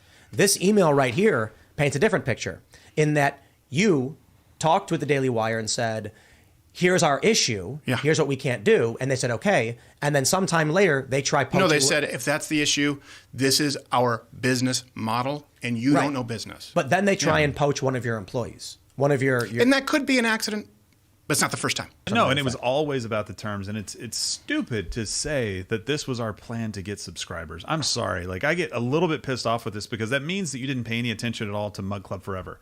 That was us getting in touch with our subscribers and making sure that whatever home we went to on our own with somebody else, we were going to have access to the people that paid for our content. This was not a plan that was hatched to make sure that we could ride off into freedom and do whatever the hell we wanted with this really great email list. Yeah. It would be the hardest way for that. We said it. Yeah. It was clear. And you saw the numbers there. It sounds like you guys are like right on the precipice of creating your own network or your own website where people pay you $10 a month and just get access to that. And I really don't want to have to do that. Like, here's the thing, right? Wouldn't it be great if you could link arms with the self-professed, most powerful people on our side who are supposedly fighting for us? But the problem is when they say, we have no interest in doing that, you go, wait, hold on a second. Here's the good news. I bring tidings of great joy. We can get just as many viewers on Rumble as you can on YouTube. And by the way, stay on YouTube, but just don't punish conservatives for being demonetized. They go, this is the business. We know. No one else does. I don't want. See, he tried to offer something better, especially for the little guy, and they was like, "No, this is what we do." So, who was what? Not the selfish one, the stubborn ones who was just stuck on their way of doing things. One side was a stubborn one who was stuck on their way. Matter of fact, they both were. Because he has his side. He's stubborn in the fact that I don't want anybody to have to deal with that, so we should do that. And they're like, we do want people to have to deal with this, so we should do this. This ain't gonna work. Period. It was just cut and dry, just two separate things. No, this ain't gonna work. You about to lose us some money, bro. And we ain't about losing no money. I want to start a network. If you guys could counteroffer, what would be the things you would counteroffer right now? What deal would you guys take from a big company? Let's not just say the Daily Wire. Let's just say there's another company. What's your ideal deal? Gerald can take. Because here's the problem. I would take a deal. I would have taken a deal that was less money, and more honest, and more freedom, and not penalizing other people. He steps in because I'm like, yeah, it sounds like good money. He's like, you don't know what our expenses are, Gio. I'm like, I don't know, Gerald. You tell me. There are a lot of different terms that you would have to negotiate, and this has been the sticking point from the very beginning, and it kind of goes back to something that you said about Candace getting these questions. I said this in the very first video when I saw Steven Crowder do his video about the 12.5 per year when we did the math when we were live on Twitch, and we did the math of what he was going to actually get, but then we looked at the fact that he runs everything himself. That breakdown will have to go through everybody, his partners. We don't know what the split is with his partners. We don't know what the split is. The split might be 50-50. The split might be, he might get, 30%. He might have, we don't know. So there's that. And then the employees, like, we don't know a great deal of the real information that goes on behind the scenes. So them saying, look, this is a lot of money, bro. Then you can have it all. We just got to run everything. Come on, man. Can I grab another water? It is just 100%. You don't start with these terms in the contract. Again, it was like, oh, it's a term sheet, negotiate. Of course we negotiate. I've been doing that. I understand that is part of the process. That's what you do in these things. But if you're going to start there and we say, hey, that's not something that should be in this movement, and you're like, well, we're not coming back to the table. By the way, after the Ryman, we were expecting them to come back and have changed that and made an offer that we could then start negotiating from. That never happened. Well, again, the view I should be agree. of the people who, the investors in our case, right? There are no other investors, right? I own 100% of my company. We've entered into licensing agreements where people have temporary ability to monetize the subscribers and the content therein, right? We still have all the content. When we left the Blaze, we still have that because there was a period of time. The issue there is what we're talking about is penalizing people on behalf of big tech. Was that your impression? Because that's not the impression that's given. And you know what? There are a lot of things that you can get. And I really want this to be done. Just pledge that we won't penalize people on behalf of big tech. We can talk about it. Hey, there are ways to do it with Rumble. I know you've talked about a decentralized solution to people subscribing, right? And I think there's good with that. There are also issues because people have so many different places where they have to pay right now and they kind of want to get one portal. Hopefully there's a way to figure that out. Here's what you do as far as a contract. If it's someone who's coming in as an entire production house, I've been having contracts negotiated. You know, you said you were in SAG 2000. So I was in since I was 12 years old and had agents negotiating contracts and term sheets. I know what a term sheet looks like. Every time we do a live show. By the way, I'll be in Louisville, Kentucky, February 10th. I think we're adding a show on Thursday. You can go buy tickets on the website. Every time I do a live show, there's a term sheet. And the term sheet is, this is what happens with live shows. Okay? There's a minimum guarantee. Yeah. And the minimum guarantee is no matter 5 people show up, if it's, you know, your dad and your Aunt Tilly, we pay you this, and then there's a percentage of the gate. And if you want more, if you're willing to bet on yourself, right, you say lower that guarantee and take a higher portion of the gate. I go in and say, don't give me a guarantee, and I'll just take the gate. And they sell their drinks, right? They end up making more money. We're giving them less risk. What you do is, Luke, to answer your question. I like that. That's business right there. I told y'all the very first video I checked out of him, I said, he is just betting on himself. That's it. He said, nah, y'all, the way y'all do things is cool. I just want to bet on myself. That's it. That's it. You can present it if it's a production company where you want them to incur all of the risk, all of the costs. Can you do a rev split where there's upside for both sides? Or some people want security, right? We have 1099s who work at the company. We have employees. Some people want security, and so they become salaried, and they get health insurance. They get a 401k. You can provide 2 options. You can do a rev split, or you can do an employee agreement for people who want to do that. In this case, they want to do employee-type constraints. And again, none of this matters as far as I can't be clear enough. I said, take me off the table here. The issue is entirely the enforcement of punitive practices through mandate at the most powerful company. But you can do it those ways. And there are a million ways to skin a cat.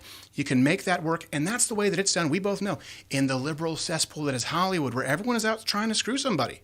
They still know that you can't do that. They still know that that's not enforceable. Well, the decision to remain monetized rests with the creator and always stays there. It's not a part of the model because to your 51%, yes, that's fine unless we fast forward 5 years.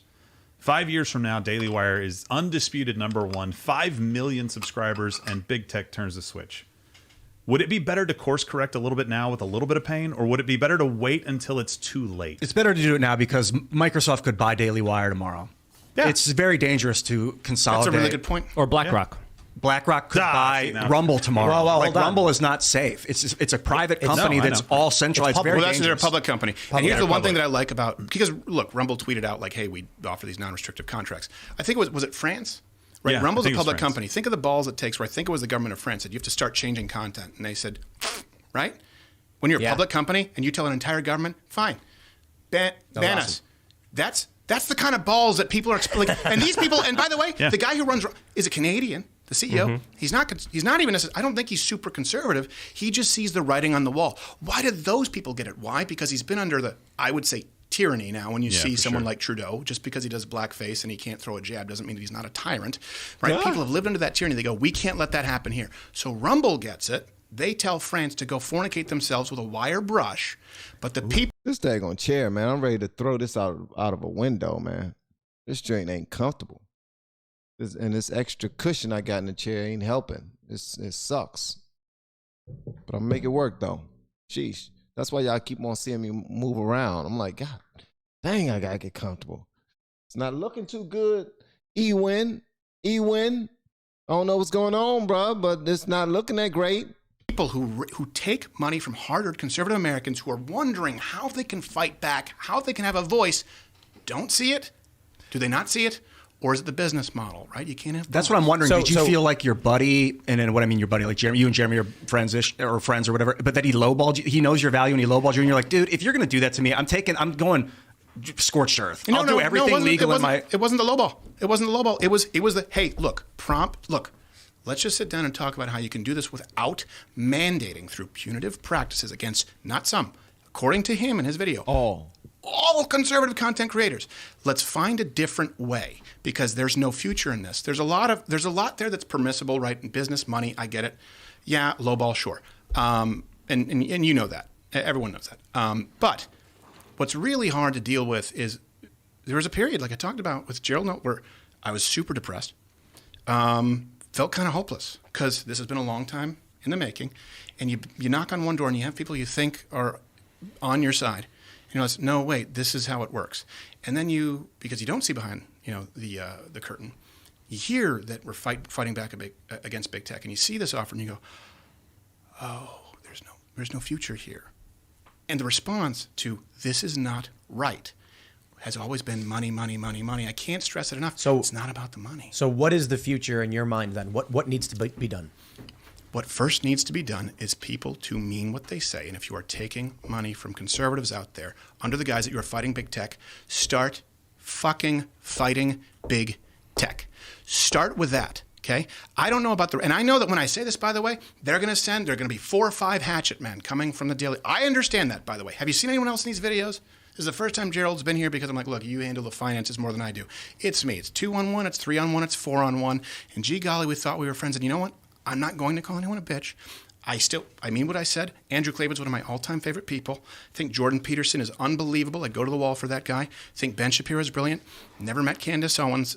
Michael Knowles, my experience with him, I don't know him as well. I really like him. I like a lot of these people. Good singer. Is he a good singer? He played guitar too. Well, he has that voice. I mean, Andrew Klavan, he told me he had that voice since he was like 6, where he was like, well, teacher, on Parent-Teacher Appreciation Day, I'll give you an apple. And they were like, this is how you talk. And it's genuine. It's genuine. Here's the thing. Keep doing it if that's what they want. I'm not going to, at a certain point, my tolerance will run out. So send 4, send 5. At a certain point, don't send anyone you expect back in one piece. But what will you make, right? You talked in the beginning, you were saying something about it's hard for everyone to just pay all across the board randomly to different people. Like if you want to support a creator, you're on one website, you're on another website. Yes, yeah. So how would you It's a subscription fatigue, right? You have the same with like Netflix and Hulu. So can I answer your question? Yeah, somebody signed up for Timcast website. They signed up for Steven Crowder's website. They signed up for Daily Wire Plus. They signed up for Rumble. They're signed up for LFR Family. They're signed up for everybody's stuff. Everybody got a website. Everybody got a paywall. Everybody has a Patreon. Everybody. And people are signed up to everything. It's like this is our cable. This is our cable network. I don't have cable. You know what I mean? I'm paying for, instead of paying for HBO Stars and all these other things, I'm doing all of these different websites and podcasts and whatnot, many different platforms. If they find a way to streamline this properly, YouTube will be in trouble. YouTube will be in trouble, man. Not to mention Hulu, Paramount, ESPN, Netflix. Absolutely. It's just so much. And then people would go to your website where you have a front end hosted with this packet, and they can subscribe $10 a month. Then they can see on your website the unlisted videos from the other sites. It's pretty rudimentary. It's what Tim's using, a system like that. He's not using the tech. That doesn't sound rudimentary at all. That was like Chip Douglas with a remote control. Here's basic cable stuff. It's incredibly complicated. Here's the idea. To pull off. The idea right now is that you're an independent creator. Yeah. You go to Patreon, you go to Locals. Yeah. You go to someone else's company. Mm-hmm. You sign up. There's the infrastructure. You give them 10%. Right. I've done the math. 10% is steep, but they're trying to run a business, have employees. So I get it. Yeah. Sure. So what we were talking about a long time ago, make the software. You get your own server space, your cost. You get your own domain, your cost. You install that software for free, open source, and boom, instantly your website is a clone of a subscription service website with an easy-to-use backend for you that networks with anyone else who uses it. Wow, that is brilliant. You can also blacklist certain sites from your site if you're like, I don't want my site to recommend this, Skittles show. and rainbows.com. Exactly. Oof. Very nasty stuff right there. So, or it's just you let the algorithm recommend whatever like similar words and phrases. So what this does is, if I go to your website and you want to be included in the network, people will see, and this could be bad for business. Some people might want to do it. They will see like recommended Timcast IRL episode with Steven Crowder and be like, oh, I'd like to watch that show too. Mm-hmm. Creating. It's so YouTube's one of the powerful things about YouTube is that it recommends shows after shows. Yeah. And that recommendation Every single algorithm. time you watch one of my shows, it's Seth Meyers. Oh, wow. Right. We and get so Lex YouTube, Friedman. This is my do point. you? Yeah, everyone gets That's Lex. way better than Seth Meyers. But Lex Friedman's good. This is the point. It used to be legitimate. It used to be that if you watched Crowder, you get recommended similar shows or more Crowder. Now they're driving everyone away. Right. Yeah. And so they're taking away the natural networking marketing value. Yeah. So our idea was, YouTube, what the hell is going on? Why would you do that? I thought the whole point was to keep people on the channel. Why are you taking them somewhere else now? Like, if I'm busting my tail after my video goes off, I would love for one of my other videos to show up. Or someone that's doing similar content. That way I could be referred after their content goes off, or someone else. I don't know. But that don't make sense to me. create it decentralized. Mm-hmm. No one gets a cut of your money. That's your business. You got to spend money on your bandwidth. That's your business. Sure. But it's free, open source, and it rips away from the centralization and creates. So I really like that. Now, here's the one thing too that Gerald kind of knows is what's always been true north to me is the viewer, right? As a person watching, is how do they get the most value for their money? And there are so many places to subscribe right now. It's too fragmented. Yes, and but I also understand the danger of a centralized power. Right. But if there would be a way for, kind of like you were talking about with Maker, for there to be an alliance where maybe there's some kind of a price break or discount if you get to subscribe to these other creators, right? So that you don't have to do $6 on a Patreon here or $5, on locals here. And by the way, nothing wrong with it. I'm just saying people feel like there's this payment fatigue, this subscription fatigue. If we want to fight the left, right? Think about just what they call the stream with Batista. He's in this like canoe, talking about like Disney, ESPN, and what is it? Disney and Hulu, right? That's a value added. And I think this is what was so disheartening was really hoping that we could do that in the conservative movement where people can kind of get access to a portal and support the people that they want to. I don't know that it's possible. But if there would be some way for the view, because for the viewer, what's ideal is to be able to get access to more people that they want rather than having it, because the price adds up. Right now, that's hard. It's like $10 for Tim, $10 for you. With this tech that I'm building, we haven't had the multi subscription system set up, but you could do something where it's like 10 for him, 10 for you, or 18 for both of you. Then you each get 9. Right. You'll eventually have to take some sort of loss discount if you're going to run a packet. Otherwise, it would just be 20 right, for but you would hit 2. critical It's hard mass. to figure out that number, You hit critical too. mass. Right. Yeah, it is. It's tough to figure it out. But there are ways to do it. Obviously, people on the left have done it to some degree.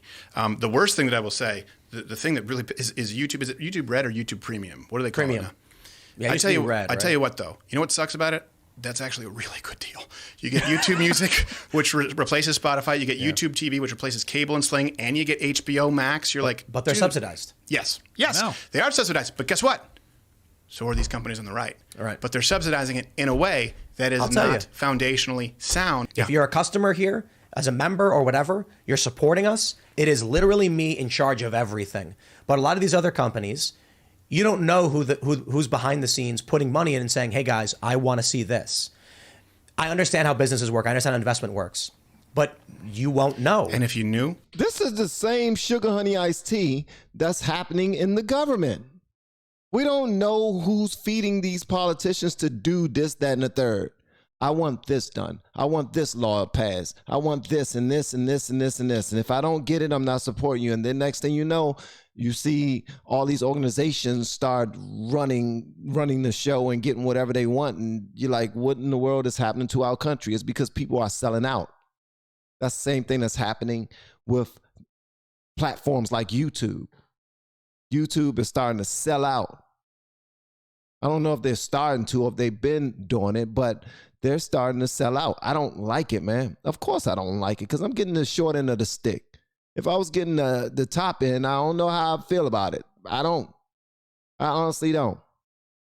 I probably wouldn't see it because usually people who are fat and happy and not paying attention to everything else, they don't see it. They're like, oh, I didn't know that was happening. Sorry for you. Here, take $1. Thoughts and prayers. You know what I mean? But it seems like YouTube is selling out and they're selling their content creators out. I don't like that, man. You don't do that to people, bro. I don't like that. But they got to run a business too. They got people coming to them with like, look, we got ads and we got money to spend, but we don't want to spend it here. This is the audience we want. This is the audience we want. We don't want to spend it over here anymore. We want, if they're saying stuff like this, we don't want that. And then they say, okay, we got to shut these people up. We can't send the advertisements over there anymore. If we don't send the advertisements over there anymore, then their channel is going to stop growing. You know, the channels like myself, where you'll see my channel growing, like sometimes it'll grow like 1,000 subscribers. At one point, it was growing like 1,000 subscribers per day.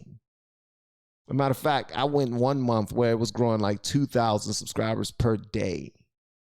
That's because a whole lot of sponsorships and ads was coming through our videos. They were sending them there. And when they send them there, of course, they're going to open the floodgates. That's where our money is. That's where our investment is. We're going to send all of the people there. Look, they're over there. This is what they're talking about. Oh, they can't talk about that anymore?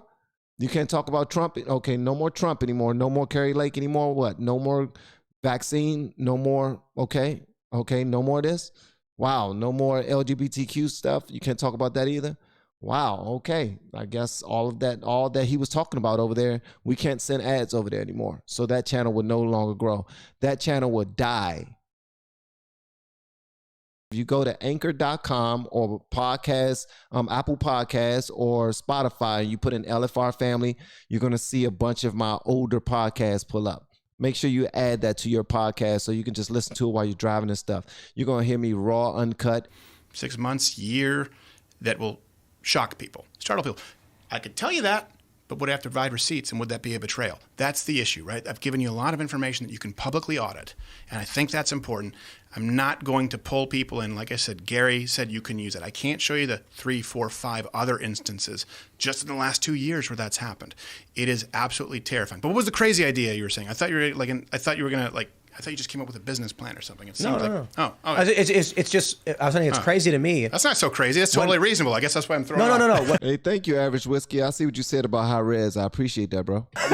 What's crazy to me is that we've gotten to the point we have without that when seemingly no one else does. It's really but easy, here's too. what I want to say, Stephen. Really I'm easy, dude. looking at. I don't think it's really To have the easy. website rolling with subs.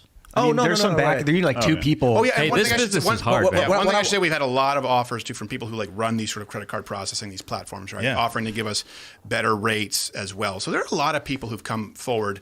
Like I said, it's not about Daily Wire wasn't even the highest offer. Just to be But clear. here's what I want to say. Yeah. I'm gonna say this right in front of every single person. I think you're gonna make $100 million a year.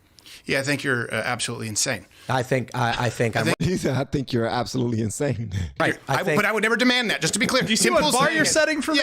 Did I tell you my new job? Yes, for crying out loud. You're trying to give him a heart attack. I've seen your numbers. I know. Look, we've got 175,000 people watching on a show that normally gets 40 to 45,000. 130,000 live viewers, quadrupling the live viewership we get because you came to talk about something that is important to you. Yeah. You have people who are not only fans of your content, who are entertained by it, but also believe in you. Looking at your Mug Club numbers, I think you launch this thing. You maybe not. Look, it's gonna snowball rolling downhill.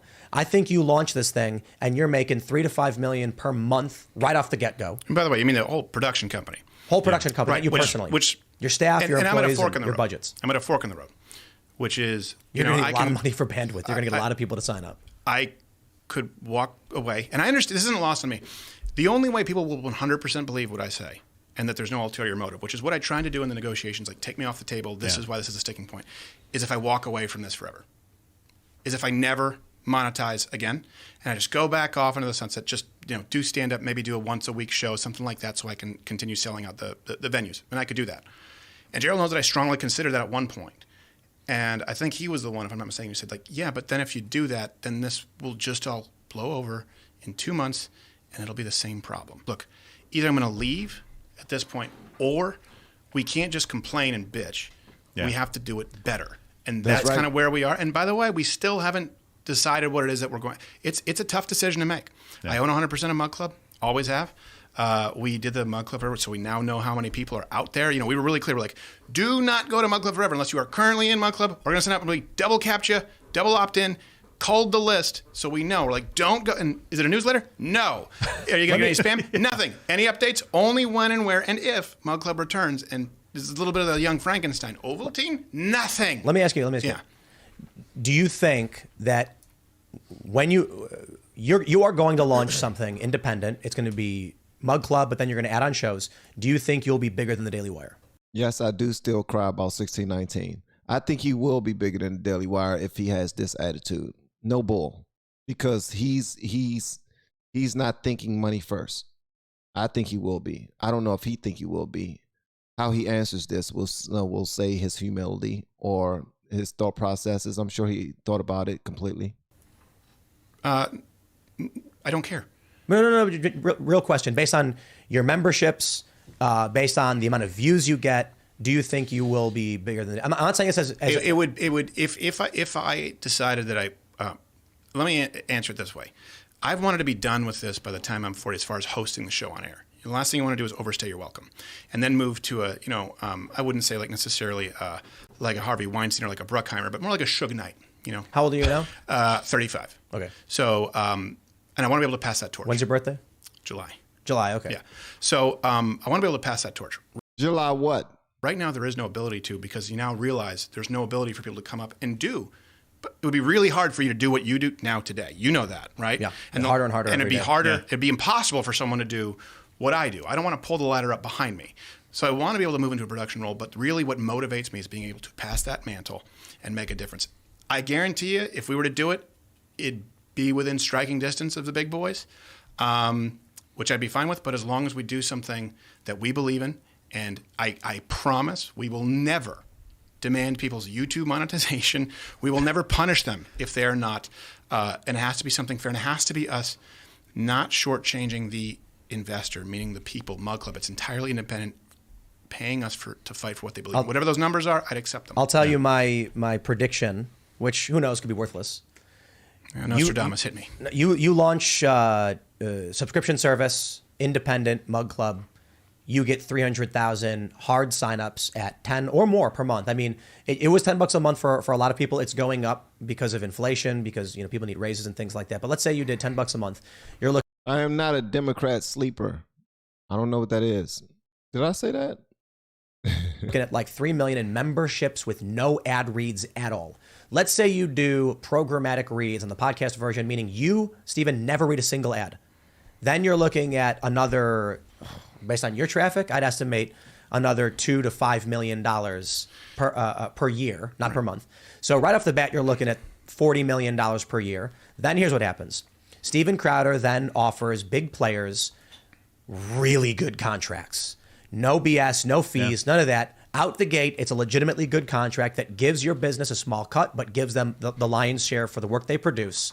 They're going to say, oh, I'm signing with Mug Club. The terms were incredible. I mean, Crowder's going to make money off the deal. The company's going to grow. With the draft, with the hats. That's right. I'm getting a lot of money.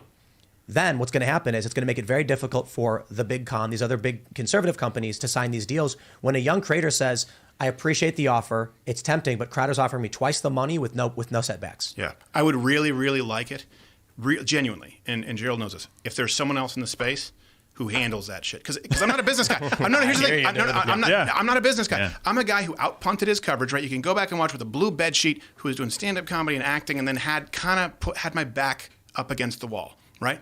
I would really like it if there was someone else who already has the money, who already has that ability to do it. If they can't, okay, I'll carry that torch. But, I don't know. Maybe there's someone out there. Are there enough good men and enough people left? Because that's not the best use of my time. Like, it takes a lot of time to do a Good Will Hunting. Do you have any idea how hard it is to make Schindler's List funny when you're doing a parody? You know what I mean? It's a lot of work. That's where my time is better spent. And that's where the time, by the way, of all the creators is best spent. Yeah. But instead, they're being forced to make this decision. You know, you're a creative type. You want to deal with numbers and back end and business. It's exhausting. Yeah, I have to do it. I don't want to do it. I have to. So I'm building this technology. But Right. boring. That's what Jeremy Boring And why is. do you have to do it? Why? Because we need a new subscription service for creators. It shouldn't fall upon you, though. I have two But questions. you're willing Who to do else it. is going to do it? No. Let's do it. Exactly. If Not it you, who, shouldn't- if not me, who, if not now, when. That's the Let me- sentiment. And shout out to let Philip me- Fisher, the guy building this stuff. Pure genius. I will introduce you to him soon. And Philip, I what's will happening, say, brother? and I will say to everybody listening, it's you. It will only ever be you. When you see a burning building, you think, who's going to call this in? No. No one's going to call it in. It's going to be you. Right. I once watched, when I was 16 years old, I saw an old lady at a bus stop flip over, land on her back, and I paused and said, I have no idea what to do. What is happening? I look around and I'm like, I got to figure this one out. And I ran full speed to a building and just screamed, call 911, a lady's hurt. There's nobody else. You can't sit back and just cross your fingers and hope someone else will take care of the problem. Did you hear that? He's talking to us, guys. He is literally talking to us. That right there, he's talking to us. At least that's what I hear. At least that's what I hear. What he just now said was directly at, he might as well said, LFR family, listen, this is what I'm saying. Okay? I believe that you're the middle one. You're not the one, that we have, that you sign your life away and we own everything about you. And you're not the one that can create, but all you need is for us to fund it 1,000%. You're the person that's able to build your own platform, but you're running into a brick wall right now because of censorship. And you can probably use my extra push. He's talking to us, man. I think I'm gonna contact Steven Crowder. I'm gonna tell y'all how that go. I'm gonna reach out there. I'm gonna email him.